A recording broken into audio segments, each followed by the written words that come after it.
Okay, fine. Just trying a thing. Fuck you too. L'année dernière, je m'étais fait une liste de films à regarder, de séries à commencer et de livres à lire absolument en 2022. J'ai tout vu et j'ai tout lu et du coup dans cette vidéo je voudrais revenir avec vous sur ce que j'ai vu et lu du coup en 2022 et ce que j'aimerais lire et voir en 2023. Je vous mettrai les résumés de toutes les œuvres dont je vais parler en barre d'infos, comme ça la vidéo va pas durer 1000 ans, même si je pense que vu tout ce dont j'ai à vous parler ça va durer 1000 ans dans tous les cas. Avant de commencer, aussi une autre petite chose que je voulais préciser, cette liste me sert à vraiment me bouger pour regarder et lire les choses qui me font envie depuis tellement longtemps, soit parce qu'elles m'ont été recommandées, soit parce que juste elles sont passées sous mes yeux, mais il y avait toujours autre chose qui m'appelait de l'autre côté, qui avait l'air un peu plus intéressant, même si ça restait toujours dans ma tête. Donc en 2022 je me suis dit ça suffit, je vais lire et regarder toutes les choses qui me trottent dans la tête depuis si longtemps. Ça a tellement bien marché parce que j'ai tout vu, j'ai tout lu, que je me suis fait la même chose, les mêmes catégories pour 2023. Je commence du coup avec ce que j'ai vu et lu en 2022. Le premier film que j'avais noté c'était Eat, Pray, Love, donc c'est un livre que j'avais lu en 2020, que j'avais bien aimé parce que ça parlait du voyage et c'était un peu un voyage spirituel en même temps qu'un voyage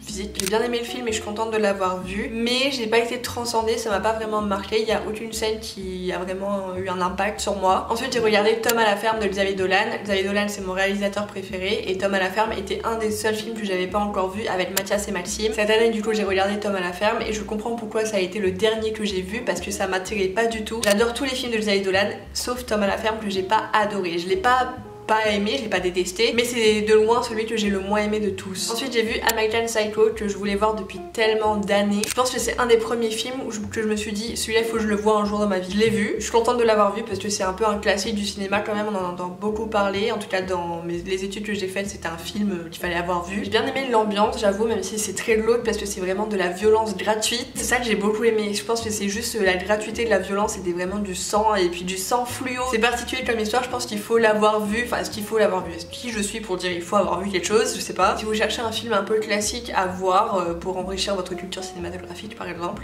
celui-là est plutôt cool et on passe un bon moment même si les situations et les scènes sont assez choquantes. Mais c'est tellement choquant que ça en devient drôle presque. En tout cas moi c'est comme ça que j'ai pris le film, après je l'ai peut-être pas regardé dans les conditions optimales pour savourer les choses pleinement. En tout cas j'ai bien aimé, je trouvais ça fun, je le re-regarderai peut-être plus tard dans ma vie pour avoir une expérience peut-être différente, mais du coup voilà j'ai bien aimé celui-là. Ensuite j'ai regardé Aviator avec Leonardo DiCaprio. Je sais même pas qui l'a réalisé, je vais regarder tout de suite, comme ça je vous dis. J'apprends que c'est un film de Scorsese et je sais pas comment j'ai pu ne pas le savoir avant, mais voilà maintenant je sais, c'est bien. Aviator du coup c'est un biopic sur un réalisateur de film qui a un peu révolutionné l'aviation, un peu beaucoup carrément révolutionné l'aviation. Je trouvais que c'était intéressant de rentrer dans cette obsession du personnage principal. On a envie de le voir réussir et ça je trouvais que c'était cool, c'était plutôt bien fait, j'ai bien aimé toute la réalisation du film en plus de l'histoire. Le seul truc que j'ai trouvé bizarre, je sais pas si c'est parce que je l'ai regardé sur Prime Video ou si c'est vraiment le film qui est comme ça, mais j'ai trouvé qu'à un moment l'étalonnage déjà était bizarre tout le long du film, mais à un moment en particulier quand on est dans un champ, le vert était tellement pâle, je vois pas pourquoi ça aurait été fait comme ça, je comprends pas trop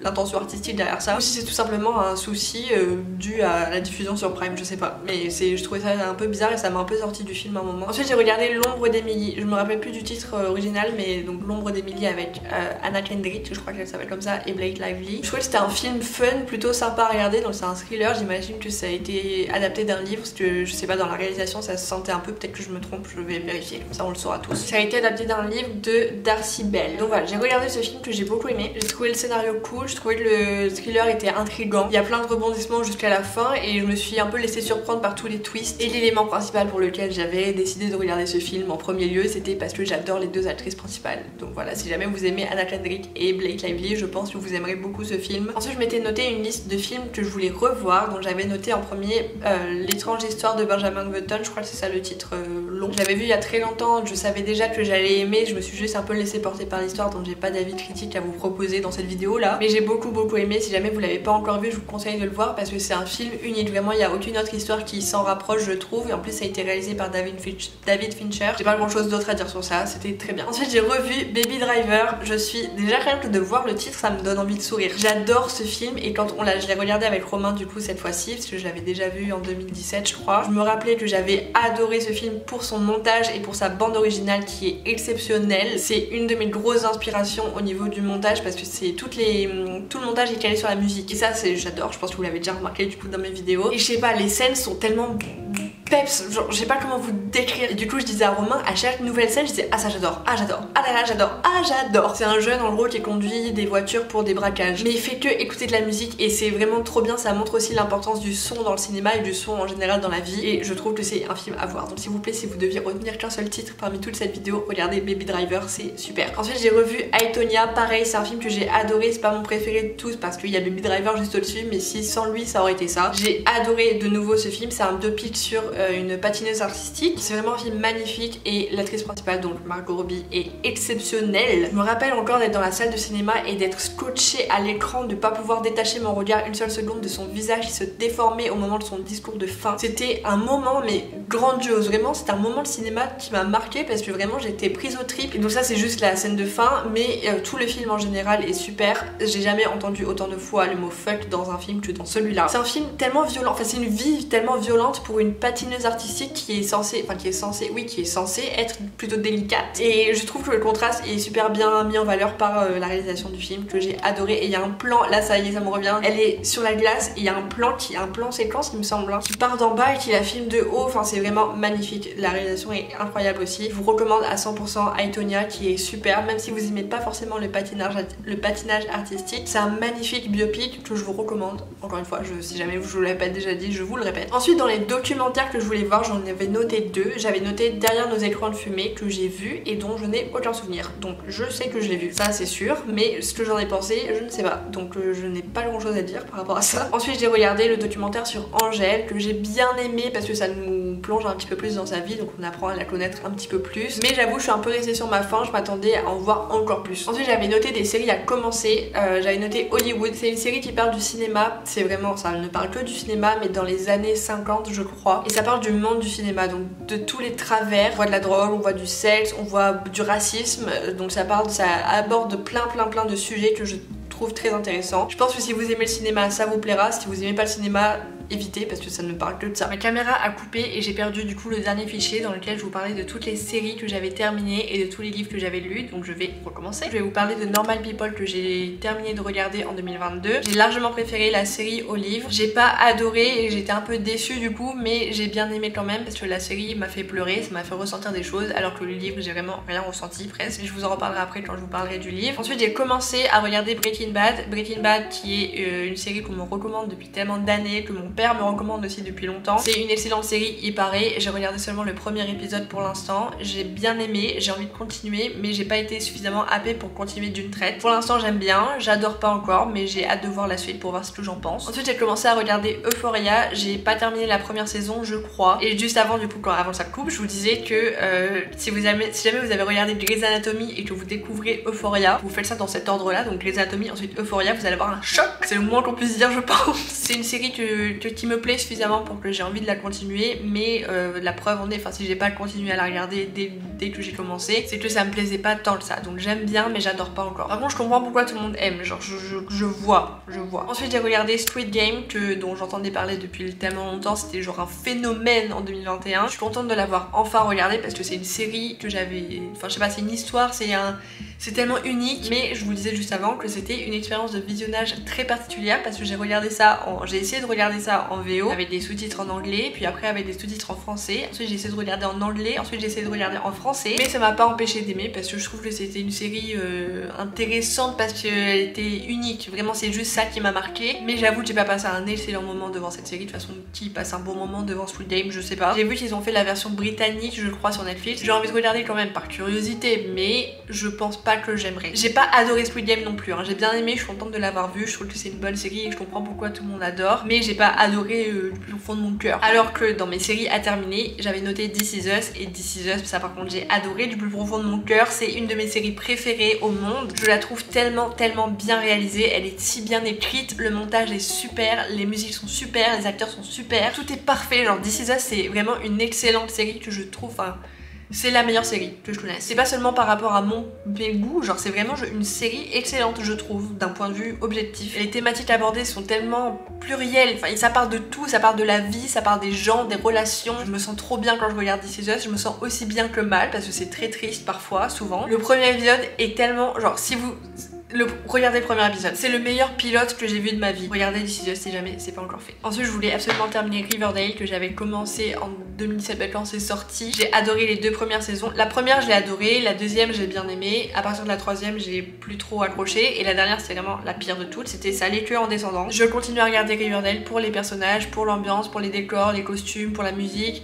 Parce que voilà, c'est juste pour l'ambiance. Mais l'histoire, enfin, je comprends pas. Genre la dernière saison, what the fuck. C'est moi ce que vous en avez pensé parce que vraiment, moi j'ai détesté la dernière saison. J'avais aucun intérêt à regarder, surtout à partir du moment où un des couples phares s'est séparé. J'avais juste envie de la terminer pour la terminer. En plus, il y avait même plus le père de Jughead, donc à un moment donné, enfin, pourquoi faire? Ensuite, j'ai terminé la 2e saison de Dead to Me que je m'étais notée sur ma liste. J'ai vu que la 3e était sortie, j'ai hâte de la regarder, mais j'ai déjà beaucoup aimé les 2 premières saisons. C'est une excellente série aussi, je trouve, avec d'excellentes actrices, un excellent script, c'est trop bien écrit, le scénario est ouf et les dialogues sont super. Il y a un accident qui lie 2 femmes et les 2 femmes sont très différentes et du coup la dynamique entre les 2 est très intéressante à regarder. Ensuite, j'ai enfin terminé Once Upon a Time que j'avais commencé, enfin je sais pas, il y a longtemps, en seconde. J'ai enfin terminé de regarder la dernière saison qui était pour moi la pire de toutes. Ils auraient dû s'arrêter bien avant, je pense. J'ai carrément passé les épisodes en accéléré à la fin parce que j'avais envie de juste terminer. Je voulais voir comment ça se finissait parce que j'ai passé tellement d'heures à la regarder que je voulais avoir une fin. Ensuite, j'ai regardé la dernière saison de Black Mirror qui me manquait. Donc l'épisode avec Miley Cyrus que j'ai adoré et qui m'a marqué. Genre j'ai encore des scènes précises en tête. Il y a un épisode aussi dont je me rappelle bien, c'est l'épisode du jeu vidéo. Et il y en a d'autres, je crois, mais j'ai pas le souvenir des autres. J'ai beaucoup aimé surtout l'épisode avec Miley Cyrus, évidemment, parce que je pense que c'est pas très loin de qui elle est vraiment. Enfin pas très loin, c'est pas très loin quand même, c'est un peu abusé de dire ça, mais je comprends pourquoi elle a joué dans cet épisode en particulier quoi. Voilà pour les séries que je voulais commencer et terminer en 2022. Et du coup maintenant les livres que je voulais lire absolument, il y avait The One de John Mars. En gros le concept c'est qu'il existe un réseau social, pas un réseau social, un site de rencontre qui match les gens par leur ADN. Du coup c'est forcément des matchs parfaits. Et on suit plusieurs personnages au fil des chapitres qui sont tous dans des situations très différentes par rapport à cette application de rencontre. Et je trouve que c'était super bien fait, c'est super riche, enfin il y a plein d'histoires très différentes. C'est un livre que je vous recommande à 100%. J'ai commencé à regarder la série aussi que j'ai pas du tout aimé parce qu'on retrouve aucun des personnages du livre alors que j'avais adoré le livre donc je n'aime pas la série forcément. Et je trouve en fait que la série est un peu trop science-fiction alors que là on a vraiment l'impression d'avoir affaire à des personnes et à quelque chose qui peut être réel. Et donc voilà, j'ai adoré ce livre. Ensuite j'ai lu In 5 Years de Rebecca Searle que je voulais lire depuis longtemps aussi mais j'ai été vraiment déçue de celui-là. C'était pas marquant en fait, je m'attendais à un truc de ouf parce que c'était sur ma liste depuis longtemps et le postulat de départ me plaisait bien. Mais la façon dont ça s'est déroulé, surtout la façon dont ça s'est fini, genre vraiment je sais pas, j'étais un peu déçue. J'ai pas été particulièrement attachée au personnage et puis il y a pas vraiment de scène marquante. J'ai lu il y a pas longtemps donc je me rappelle encore bien mais je pense que dans quelques mois je l'aurais oublié. Donc voilà, ça je recommande pas mais c'était pas trop mal mais j'ai pas adoré quoi. Ensuite j'ai enfin lu Eleanor and Park de Rainbow Rowell que j'ai beaucoup aimé et que j'ai enfin lu du coup en 2022. Je suis trop contente parce que je voulais le lire depuis 2014 donc il était temps de s'y mettre. Je pense que la plupart d'entre vous d'ailleurs l'ont lu parce que c'est sorti au même temps que Nos états contraires, c'était le duo de choc. À moins que vous soyez né en 2015, je pense que vous en avez forcément entendu parler. J'ai beaucoup aimé ce livre, c'est une romance young adulte donc c'est pas non plus le genre d'histoire qui me plaît le plus en ce moment. Mais celle-là j'ai vraiment beaucoup aimé, j'avais l'impression de lire un classique. Ensuite j'ai terminé de lire Normal People en tout début d'année de Sally Rooney. J'avais tellement d'attentes par rapport à ce livre parce que j'en entends parler depuis tellement longtemps et j'ai été tellement déçue de pas aimer. Je voulais trop aimer mais j'ai pas pu. Le plus gros élément qui m'a empêché d'apprécier ma lecture c'est que tout est du langage rapporté, il y a aucun dialogue. J'ai pas détesté et je comprends pourquoi autant de gens aiment parce que il y a de la poésie dans les non-dits, dans l'absence de communication, etc. Ça m'a pas parlé. Voilà, c'est tout. Je comprends pourquoi tout le monde aime, mais c'est pas un livre pour moi et c'est tout. Je crois qu'il n'y a pas besoin de chercher plus loin. Ça m'a pas plu à moi. Ensuite, j'ai terminé Autobiographie de Christina Loren, qui est une romance young adulte encore, mais qui est cette fois centrée sur la religion. Donc c'était différent de ce que j'avais l'habitude de lire quand même. C'est un peu un Roméo et Juliette que j'ai bien aimé lire, mais pareil, je me suis pas vraiment attachée au personnage, donc j'ai pas adoré. Je suis contente de l'avoir lu. Ensuite, j'ai enfin terminé la saga Phobos en 2022 avec ce tome 4 de Victor Dixon. Pour moi ça avait les mêmes problèmes que les 3 tomes précédents, j'ai pas adoré, je suis contente d'avoir terminé la saga pour avoir terminé. Juste ce que je reproche à ce tome, et c'est la même chose que je reprochais au tome précédent, c'est que c'est trop incohérent. On a tout le temps 2 personnages qui connaissent très bien la situation et qui se l'expliquent comme s'ils la découvraient pour la première fois pour nous donner l'information à nous en tant que lecteurs. On prend un peu pour des débiles je trouve, enfin c'est peut-être un petit peu dur de dire ça mais c'est quand même ce que je pense. Donc voilà, j'ai pas trop aimé cette saga pour ça. C'est vraiment le défaut principal que je trouve à la saga, même si l'histoire au final est intéressante. Je suis contente d'avoir terminé la saga mais je la relirai pas quoi. Ensuite en 2022 je voulais absolument lire Midnight Sun de Stephenie Meyer, donc qui est le tome 1 de Twilight mais vu du point de vue d'Edward. J'ai adoré ce livre, c'était vraiment du bon vin. Je l'ai savouré page par page, j'ai adoré, j'ai pris mon temps, j'étais bien, j'étais dans l'ambiance, je l'ai lu en plein automne. C'était mais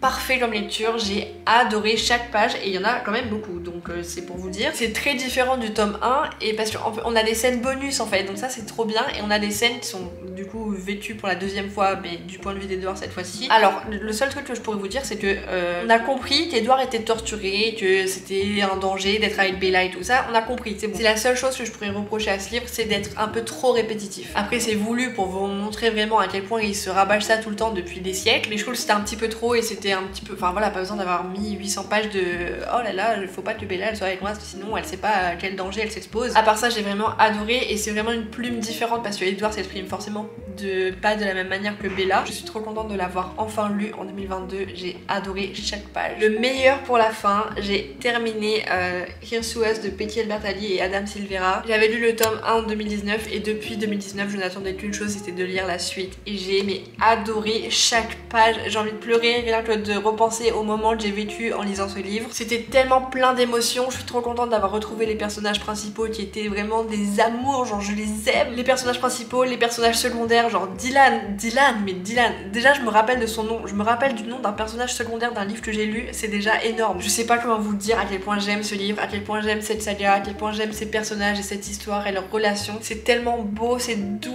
oh là là, je les adore. C'est pas du tout un avis objectif du coup, vous l'aurez compris. J'ai fait que rire et pleurer pendant tout le livre, vraiment du début à la fin. Je n'ai fait que ressentir des émotions et c'est tout ce que j'attends d'un livre, c'est ressentir. Il y a une scène à Dave & Buster's, j'ai pleuré de rire. Comment on pleure de rire devant un livre? En tout cas moi ça ne m'arrive jamais et je suis trop contente d'avoir vécu ça pour la première fois avec Here's to Us de ces deux auteurs que j'adore. Ça se passe à New York en plus, c'est une ambiance si chaleureuse, c'est doux, c'est vraiment un câlin. J'ai adoré ce livre, je vous en ai parlé déjà sur Instagram, ce sera dans ma story à la une si jamais vous voulez aller voir ça, avoir mon avis un peu plus à chaud. Déjà même à froid je suis encore très exaltée, donc n'hésitez pas si jamais vous hésitiez à commencer cette duologie. J'ai adoré et je suis trop contente d'avoir lu ça en 2022. Et c'est tout ce que je voulais lire et regarder en 2022 et je suis trop contente d'avoir coché toutes les cases que j'avais sur ma liste. En 2023 j'ai fait la même liste et j'ai pris exactement les mêmes catégories avec le même nombre d'œuvres à l'intérieur à chaque fois je crois. Dans les films que j'aimerais voir, j'ai noté Matrix que je n'ai toujours pas vu, c'est une honte, donc il n'y a pas vraiment de raison, c'est juste qu'il faut que je le voie. Jurassic Park pour les mêmes raisons, il faut que je le voie, parce que c'est une honte de pas l'avoir vu à 24 ans. Les Dents de la Mer c'est la même chose, c'est une honte de pas l'avoir vu à 24 ans. Je vous raconte une toute petite anecdote, j'avais commencé à le regarder en 2017 à Nashville chez un coach surfeur chez qui je dormais. On a commencé à regarder ce film avec lui et ce gars là, sa sœur a fait du cheerleading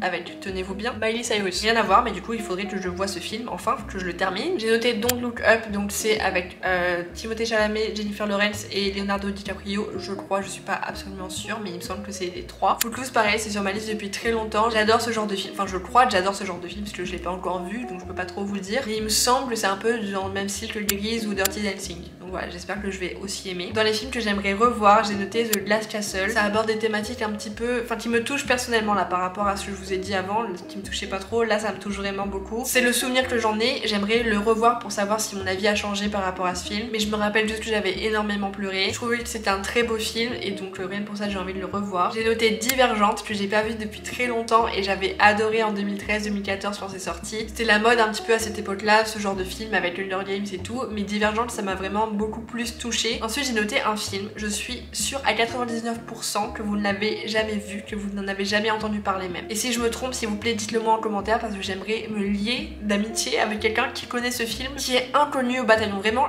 quand j'en parle les gens ne voient pas du tout ce que je veux dire. C'est La Gardienne des Secrets. J'ai adoré ce film et d'une force. Dès qu'on allait à la vidéothèque je voulais louer ce film pendant des semaines et des semaines, voire des années, des semaines, on passe de des semaines à des années. J'ai adoré ce film, ça m'a tellement marqué, je me rappelle de chaque scène, je me rappelle de ce que je ressentais par rapport à chaque personnage, mais juste pour me replonger dedans il faudrait que je le retrouve, mais il est introuvable nulle part. J'ai déjà essayé de le chercher mais je le trouve nulle part. Ça a tellement influencé ma vie, je vous jure. Et puis je l'ai vu en VO, en VF. Du coup là j'aimerais le voir en VO pour voir si ça change quelque chose et même le revoir en VF je serais capable de faire ça. Voilà pour les films du coup que je voudrais revoir. Maintenant pour les documentaires, j'avais noté Ne montre jamais ça à personne, donc c'est le documentaire sur Orelsan, mais dans le dernier vlog je vous disais que je l'avais déjà vu. C'est le premier truc que j'ai regardé de l'année et j'ai adoré chaque épisode, chaque minute de chaque épisode je l'ai adoré. Je trouve que c'est hyper bien fait, c'est hyper touchant, c'est beau, c'est drôle. Ça m'a vraiment intéressée au rap, en tout cas aux chansons d'Orelsan que j'ai écouté d'ailleurs, j'ai écouté l'entièreté de sa discographie dès que j'ai eu terminé la série. série. C'est trop bien fait, c'est trop bien réalisé et ça se voit que ça a été fait avec amour par quelqu'un qui le connaît vraiment. C'est la force du documentaire, c'est qu'il était vraiment avec lui tout le temps pour le filmer. C'est le frère d'Orelsan qui le filme tout au long du début de sa carrière et de la création de son dernier album. Si jamais vous l'avez pas encore vu, je vous le recommande à 100%. C'est excellent vraiment, même si vous n'aimez pas le rap. Moi c'était mon cas, je pensais ne pas aimer le rap jusqu'à ce que je vois ce documentaire. Ensuite j'ai noté le documentaire sur Selena Gomez qui est disponible sur Apple TV je crois. C'est un documentaire que j'ai envie de voir depuis qu'il est sorti, donc il faudrait que je m'y mette. Dans les séries à commencer, j'ai noté donc 5 séries. Buffy, Schitt's Creek parce que Gabby Reeves en parle tout le temps, elle est fan, donc j'ai envie d'être fan aussi parce que je sens que si Gabby Reeves aime quelque chose, il y a de grandes chances que j'aime aussi. The Crown, j'ai passé un pacte avec l'une d'entre vous pour que je regarde ça. En échange, elle regarde Vampire Diaries, donc il faut que je regarde The Crown en 2023. Tout le monde m'en parle depuis tellement longtemps, en vrai il faudrait vraiment que je le fasse et je pense que ça peut m'intéresser, faut juste que je m'y mette. Enfin je pense que ça peut m'intéresser mais je sais que je vais pas adorer, enfin je sais.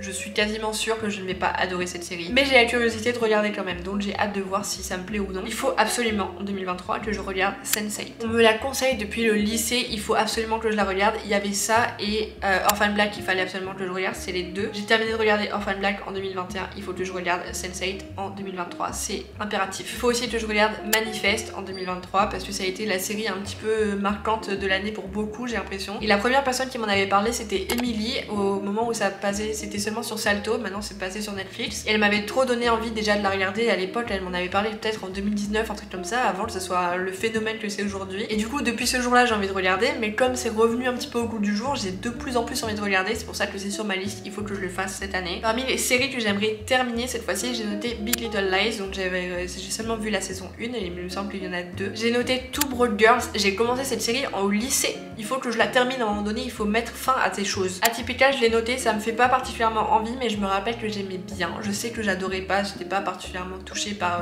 j'étais pas attachée au personnage trop, mais je me rappelle que c'était une bonne série comme ça à écouter plutôt, genre à mettre en fond pendant que je cuisine par exemple, et à jeter des petits coups d'œil de temps en temps. J'ai pas besoin de manger devant. Très différent. Toujours dans les séries à terminer, j'ai noté Euphoria et j'ai noté Santa Clarita Diet. Je crois que la dernière saison me plaît pas trop et c'est pour ça que je la repousse depuis longtemps. Mais cette année, ça suffit, on ne repousse pas les choses. Maintenant pour les livres que j'aimerais lire en 2023, il y a The Seven Husbands of Evelyn Hugo de Taylor Jenkins Reid, que j'ai envie de lire depuis tellement longtemps. Gabby Reeves en parle depuis des années. Il faut que je lise ce livre absolument. Tout le monde en a parlé en plus cette année, j'ai vu qu'il était un peu populaire sur TikTok. Ensuite j'aimerais beaucoup lire Beach Read cet été de Emily Henry. Ensuite il faut que je termine Harry Potter et la coupe de feu. Il serait temps que je m'y remette quand même parce que ça fait un moment, j'en suis là à peu près et j'ai pas vraiment de raison, genre il faut que je termine de lire tous les Harry Potter et j'en suis que au tome 4 du haut de mes 24 ans, j'en suis qu'au tome 4 d'Harry Potter, vous vous rendez compte. Ensuite ça c'est un livre, si je le lis pas cette année il dégage parce que j'en ai marre de le voir, ça fait des années que je lis que j'ai jamais pris le temps de le lire. Je vous ai dit plus tôt dans la vidéo que Xavier Dolan c'était mon réalisateur préféré, j'ai envie d'en savoir un petit peu plus sur lui, sur sa vie, sur ses réalisations, mais j'avoue ça me donne pas envie parce que je vais pas m'amuser à lire ça quoi. Ensuite j'aimerais lire Red, White and Wild Blue de Casey McQuiston je crois. Ensuite en ce moment je suis en train de lire La Passe Miroir, donc le premier tome, Les Fiancés de l'hiver. J'en suis à la moitié mais je me force, genre vraiment j'aime pas. Je suis deg de pas aimer parce que tout le monde adore et je comprends pas pourquoi tout le monde adore. Autant dans Normal People je comprends pourquoi tout le monde aimait, ça je comprends pas, j'arrive pas à accrocher. Dès que c'est pas ancré dans le réel, je peux pas rentrer dans une histoire je crois. C'était pareil pour Seigneur des Anneaux, genre j'arrive pas à rentrer dedans. Harry Potter par exemple, on est ancré dans le monde réel, c'est à dire que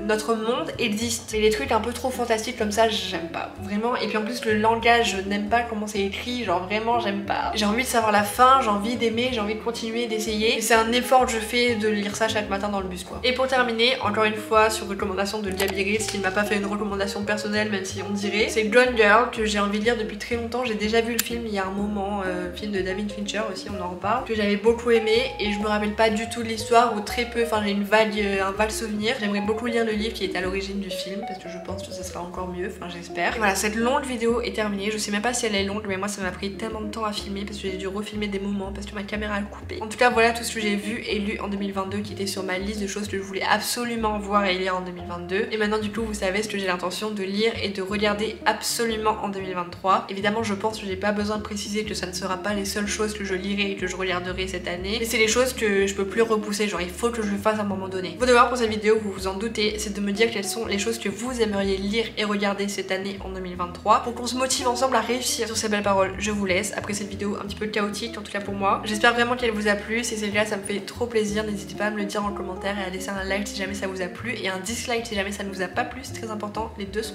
aussi importants l'un que l'autre. Je vous retrouve normalement la semaine prochaine et si c'est pas le cas ce sera la semaine d'après et en attendant, bah c'est tout, passez une bonne semaine. Bisous.